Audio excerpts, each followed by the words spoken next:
what's funny is I often can't really remember how it went, which means I can watch it again and really enjoy it. Like I don't necessarily remember what the twist is going to be or even who the characters are and what they're, oh, that's right. And I enjoy it again.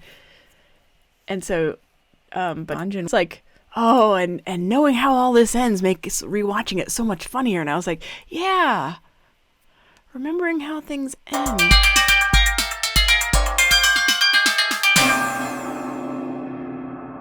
Hello, everybody, and welcome to Watashi no Radio. The podcast. The podcast. This is Tink. And this is Sonic. And today, we have a show for you. One where we will travel into the back in time and into things we may not normally seek from before. Yes. I like this. I like your suggestion of a topic. This was fun to talk about. Yes, I bet it will be. So, before we get into it, without too much further ado, what is our first song today, Tink? It should be one of your favorites. I guess cut all that about talking about the topic then. No, that's okay. We'll keep that in. So today we're going to start with an ARASHI song. This is how we always started the radio show. And Sonic reminded me that we had not really done any ARASHI yet. So we're going to end that now. This is ARASHI with Seishun Boogie. This is one of my favorites, actually. It's a favorite to listen to. I think it's fun and upbeat. And it's also a karaoke staple for me. Yeah. So I hope you enjoy it. Yeah. We're going to talk a lot about favorites during this episode. Favorites that you might not really consider or think about before you get into it, that it would be one of your favorites. Quite necessarily. So I had this idea, something I wanted to talk about, is things that, or anime that you would get into, that would get you into something you normally would not think you had interest in. I like it. I like it very much. And the answer is almost everything. It's really interesting how anime, and I guess the manga that they're based on, have such intricate knowledge of a certain hobby or industry, just something really particular. And it almost doesn't matter what you're into. There will be an anime about it. Except golf. There is no golf anime that I found. At least none that made it to the States. Are you sure? That's a challenge. Okay. Prove me wrong. All right. Prove me wrong. Okay. I have not come across a golf anime, and that is about the only thing that I have not seen. We've even found a Kyudo anime, so I feel sure there's golf. But, okay, we'll report back. I'll do my research. That can go into the Tink Corrects Herself section. Or Tink Answers Questions in the next episode. There's a really good one about cosplay. Well, go ahead. But that's a topic for another day. For today, I don't know who wants to go first. I don't mind going first. All right. And this actually is part of my sort of Japan origin story. Not exactly, but it's certainly my anime origin story. Up until the mid-90s, the only anime I had seen did not interest me. Huh. Which was that? I saw whatever the guy I was seeing and his roommates would watch, or people would watch around me. So people would say, oh, you gotta watch this, and go put it on. And they'd put it on, and we'd all sit and watch it. And I would just inevitably leave the room. So some of them I don't even remember what they were called, and have not bothered to go back in time and try to figure out what they had been. But just as an example, I know Akira was one of them. Really? And I've been able to rewatch it since. But at the time, I was not. It didn't quite, I didn't follow the story.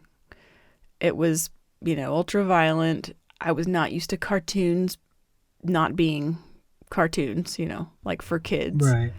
Everything about it was so bizarre. And it was about the third fairly violent anime that we had watched together. And I just was, and that's maybe not the best example because I have rewatched that one and enjoyed it for what it is. Yeah, I guess when you're just watching the ultra violent anime. Yeah, everything was either very sexy, underage girls, tentacles, robots and space wars or ultraviolent, and none of it appealed to me. That isn't the best way to start anime. I'll agree with that. Yeah, so the timing just was not, I hadn't been really presented with anything that was to my taste. However, I had a 1-2 punch, and that was Princess Mononoke came out, and I saw the preview for that, and I thought, oh my gosh, that's something I would actually like to go watch. And, the fact that it was done by a Japanese company didn't scare me off necessarily. It just didn't seem like it was like the other anime that we had been watching. So I was really into seeing what that was about and enjoyed it. And then, I was into cars at the time, and a friend of ours showed us Initial D.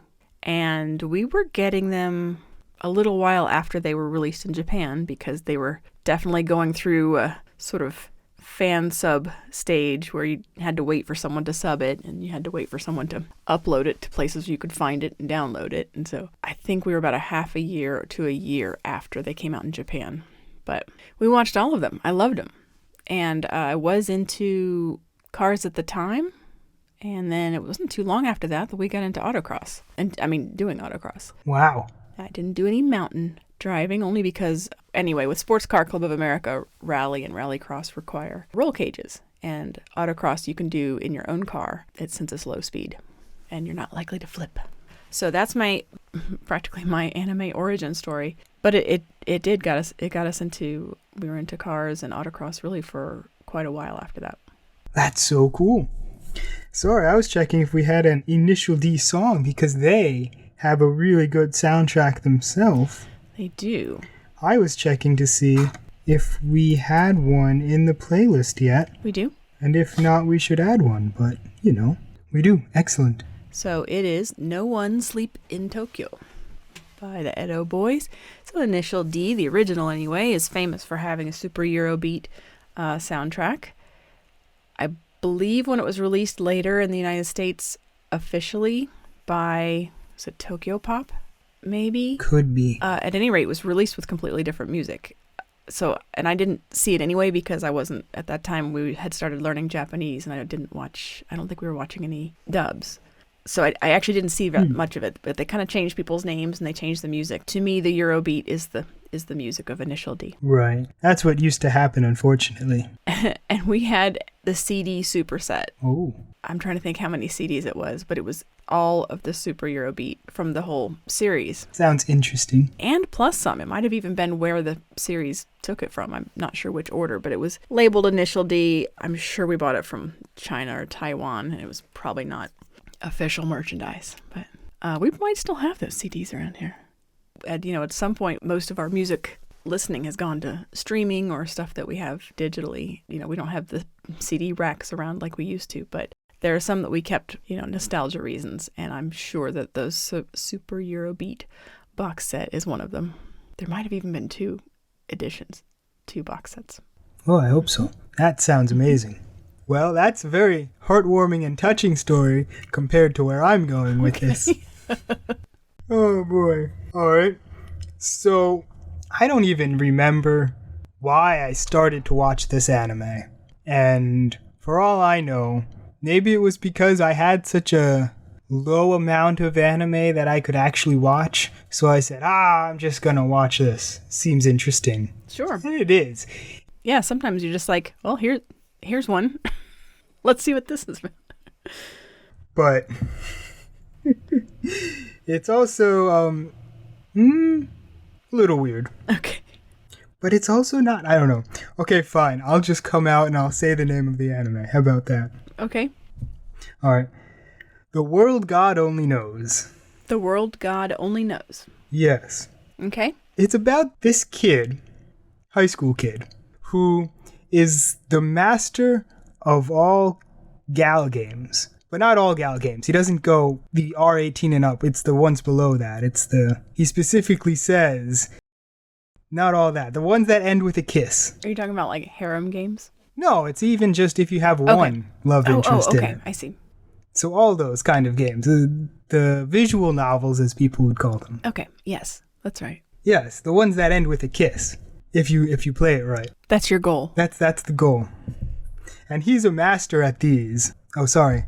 I should explain the plot a little bit better. Okay. he's this master, right? And then this supernatural being comes in and says, I need you to help me get these lost souls, right? And these lost souls reside inside of girls. And so now he's playing these games in real life with these girls. Don't worry, they forget afterwards. But it's also very interesting, and not because of where the anime ends, but if you read the manga, which was never released in America, and you go beyond that, and you go for the full story, it's really good. Oh, cool. That's awesome. The world God only knows. Right. Okay. And the opening song is really good, too. Oratorio, The World God Only Knows. And that could also be the name of the band. Nice. But it's not available on Spotify. Okay. So that won't be in our playlist today, necessarily. Right. So instead, I have God Knows in there from Haruhi Suzumiya. Which is another favorite anime of mine. That's right. And I figured, oh, well, it's just a couple words short. It's not the same. It's not the same at all. I like where you went with that, though. Right. But it started getting me a little bit interested. But there's really no good, like, translated games, or I always had trouble trying to find these translated games for just wholesome dating sim. Kind of to experience them, but so it's just kind of a mystery, but know about all these archetypes now because I've just watched the anime a couple times. I do think I remember you telling me about that story before, probably when we were doing the radio show, and it's not one I ever went back to check out. Is it on Crunchyroll? I don't even think I've seen it. That is actually on Crunchyroll. I'll have to watch for it. You gave a nice synopsis of yours, and it just occurred to me I mentioned Initial D and didn't talk about it at all. So I'll give a quick synopsis. So Initial D, I think one of the things that struck me about it is there aren't any giant space battles. That's a good start for you. Yeah. It's really just a story about high schoolers. It's the first time I realized anime can be about something besides tentacles or ultraviolence. Yeah, see, my first anime was a Fruits Basket and Pokemon, and here you're having little different experience. A little different experience.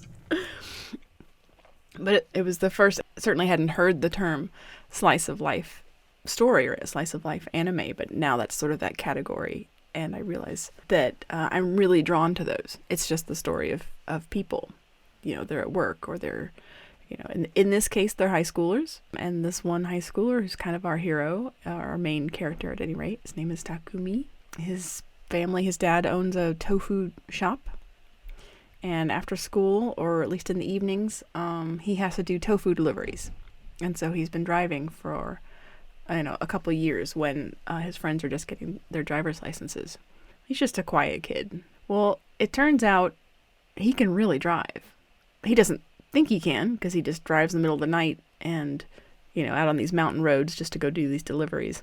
So he doesn't really think that much of it. Driving isn't fun for him. It's the work, and then you get home and you fall in bed, and then you have to get up and go to school. Like it's not like a fun thing for him. But his friend is super into mountain racing and is trying to convince him that it's really fun, and they go watch one.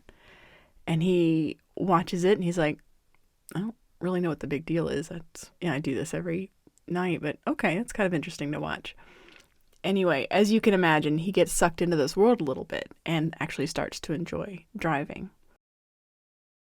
More than that. And you don't need to. That sounds really good. And it goes from there. That is actually on Crunchyroll, and I actually need to... Is it? Need to watch that. Yeah. I actually was going to say after that I wasn't sure if there were any places to watch it right this second, and that I'm glad we have the DVDs and the Blu-rays for that one.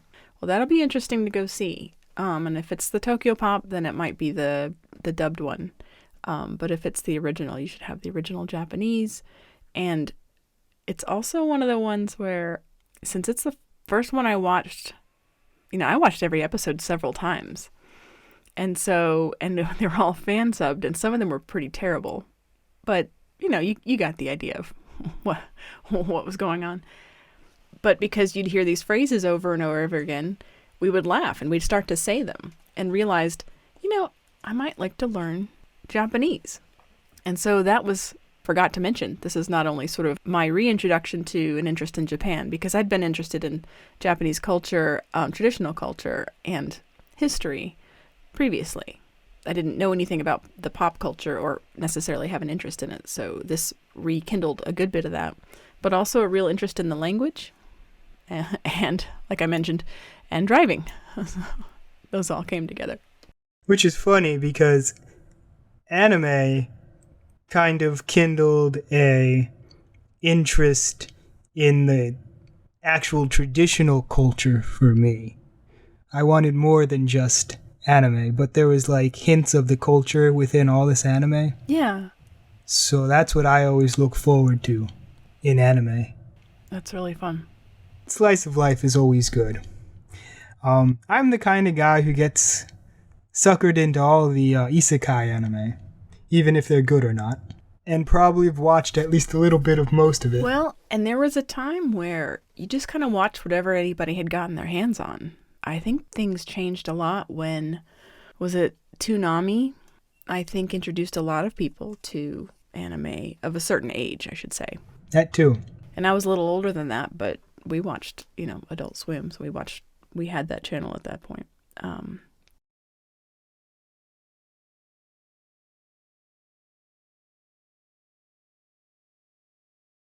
That's certainly the first place we saw, Inuyasha and probably Bleach, maybe Naruto. Was that on Toonami? One of the Gundams ones, of course, it's another giant robots. I keep joking about giant robots because it's what my husband loves. I mean, he's a huge Macross fan. I have now become a fan of some of them because of him. But at the time, I couldn't take one more giant robot space battle story. I could only take so many. At the time, you needed more than just giant robots. You needed heart. You needed cars. You needed a slice of life. Well, and then, between, Robotech, so Macross, Gundam Wing, Evangelion, Razafon, I don't know. I'm forgetting some for sure, but they definitely ran together for me. So the ones that were completely different were the ones that caught my attention at first. So Initial D, Inuyasha I thought was a lot of fun. Actually, I did enjoy the Razafon story because even though it included the space battle aspect, it was also kind of alien. And Tiger and Bunny was kind of an early one for me. Oh yeah, Tiger and Bunny, that's a good one. That was later. And then when Crunchyroll came out, then I think that's when we were doing Tiger and Bunny. Do Rah Rah Rah, Spice and Wolf. Those were kind of the early days, I think, of it. So we can have a debate in the comments below. Is Cells at Work a slice of life anime? Because it's something that happens every day inside of your body. Sure, it is. Yep. And it's their everyday life. Yeah, sure. It's the everyday life of the inside of your body. So therefore, I think it's a good slice of life anime for anybody out there looking for a slice of life inside story. Your topic about did anime get us into things that we would not, what's something that we got into that we would not ordinarily. It didn't necessarily get me into something that I wasn't into, but Food Wars was a fun one. That's a fairly recent series. I think it's finished now. Yeah. I think it is too, but I still need to finish watching it.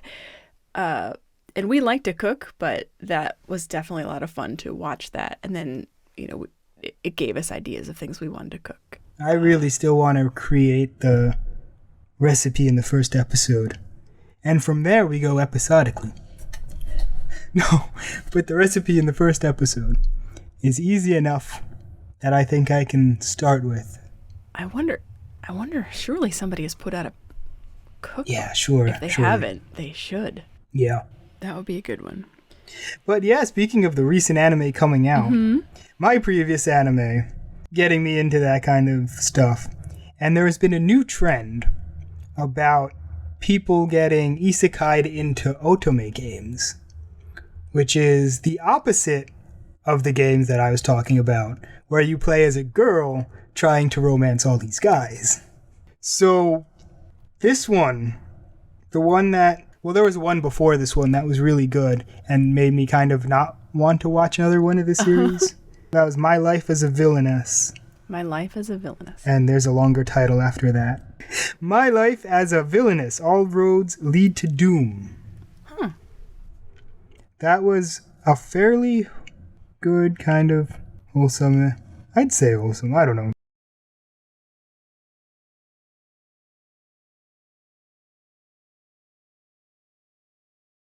Trapped in a dating sim, the world of otome games is tough for mobs. And I'll go through some of that lingo later. But essentially, so I read a demo for the book, for the light novel, the beginning, which is maybe like, who knows, a chapter and a half or something. And I wasn't quite interested, right? But then I sat down and I watched the anime past where I read the demo, and it turned out to be really a whole lot better than I thought. So the demo didn't give me enough to say, hey, this is good, I'm going to keep going with it.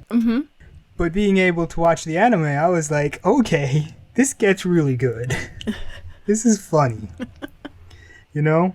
So essentially, the opening is he's forced to play this otome game for his sister, who's essentially blackmailing him to play it and unlock everything, all the pictures and events for her. Because she doesn't have the time. She's off on vacation. So his vacation is spent being blackmailed doing this for her to play the game.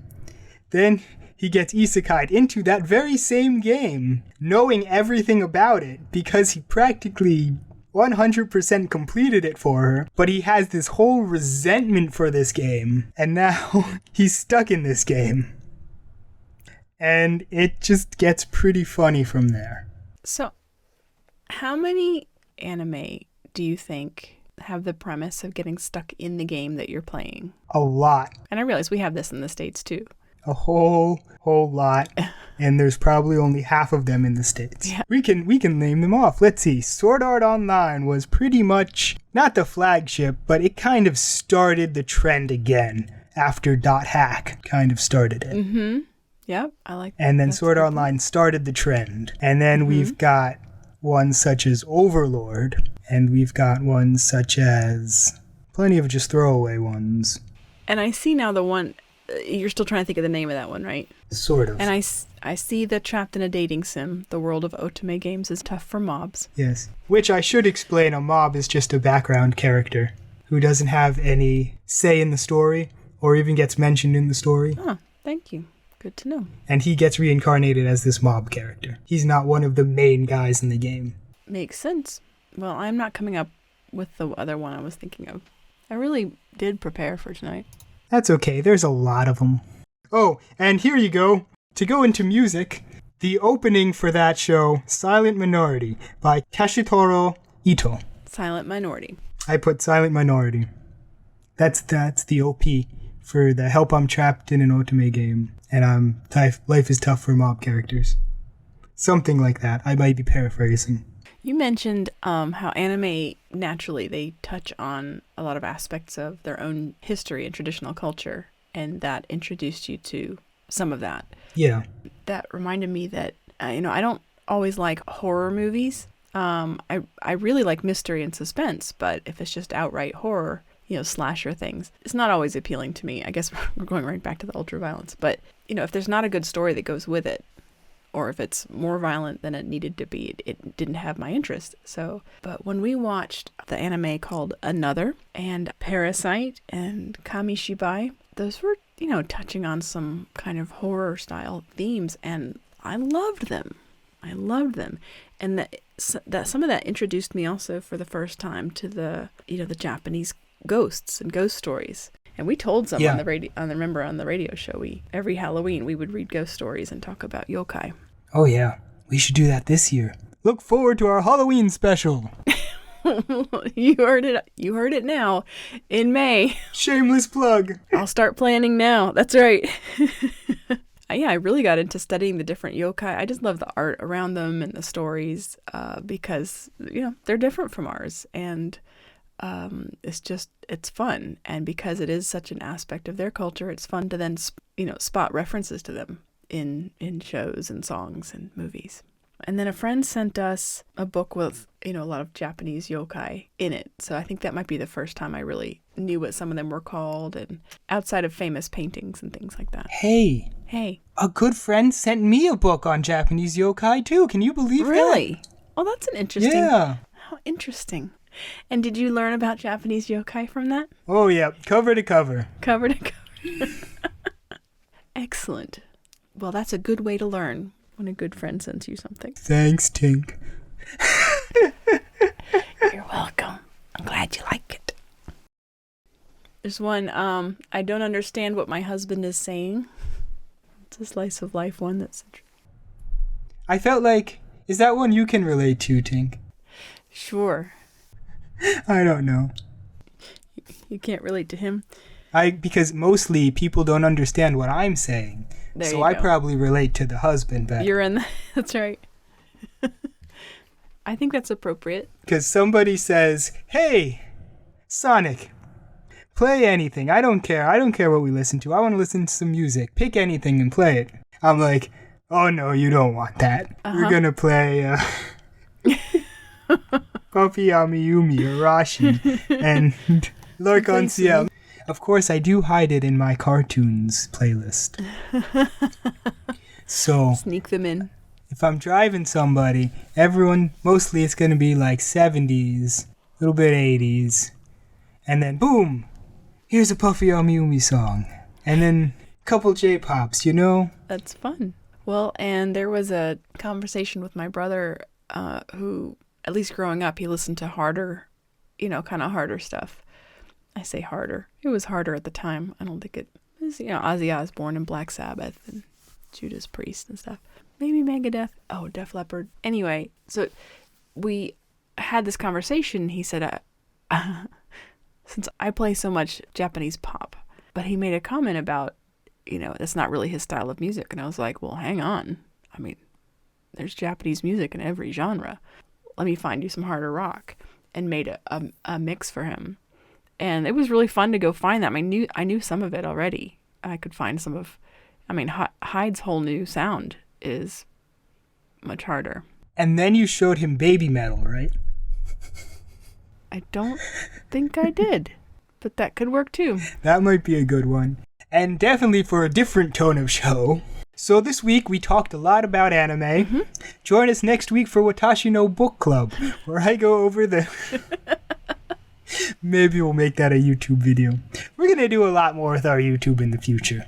Yes. And I have a couple video planned. And I want to see your CD collection. Yes, I'm going to show a pre-CD collection, and then we're going to do an unboxing of some CDs I just bought from Japan. And we're going to see how that goes. We might make Watashi no Book Club a video or a segment on the podcast. We'll figure that out later.